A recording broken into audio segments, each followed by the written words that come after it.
સુરત શહેર વિસ્તારમાંથી મોબાઈલ ચોરી કરનાર આરોપી પાસેથી મોબાઈલ ફોન નંગ 9 કિંમત ₹78,384 ના મુદ્દામાલ સાથે પકડી પાડી કુલ્લે 4 ગુના ડિટેક્ટ કરતી ઉધના સર્વેલન્સ ટીમ।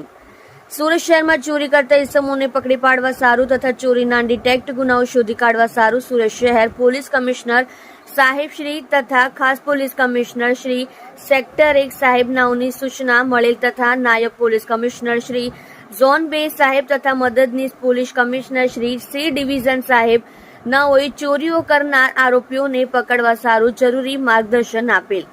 ઉપરોક્ત સૂચના અનુસંધાને ઉધના પોલીસ સ્ટેશનના police inspector Shri S N. Desai તથા second police inspector Shri V B. Gohil નાઓના માર્ગદર્શન હેઠળ second surveillance police sub inspector H J. Machhar નાઓની સર્વેલન્સ ટીમના માણસો ઉધના પોલીસ સ્ટેશન વિસ્તારમાં પેટ્રોલિંગમાં હતા। તે દરમિયાન પોલીસ કોન્સ્ટેબલ મયુરસિંહ ચોરુભા તથા પોલીસ કોન્સ્ટેબલ નાગેન્દ્રસિંહ રાજેન્દ્રસિંહ તથા પોલીસ કોન્સ્ટેબલ હૈદર અલી આલમ અલી નાઓની સંયુક્ત બાતમીથી સુરત શહેર વિસ્તારમાંથી મોબાઈલ ચોરી કરનાર આરોપી નામે મોહમ્મદ અમીન યાસીન ખાન ઉંમર વર્ષ 24 ધંધો મજૂરી કામ રહેઠાણ ઘર નંબર 128 મસ્તાનગર ઉધના 3 રસ્તા પાસે ઉધના સુરત શહેર નાઓને પકડી તેઓને ચોરી કરેલ 9 મોબાઈલ ફોન કબજે કરી સુરત શહેરના અલગ અલગ પોલીસ સ્ટેશનના કુલ 4 અનડિટેક્ટ ગુનાઓ શોધી કાઢેલ છે।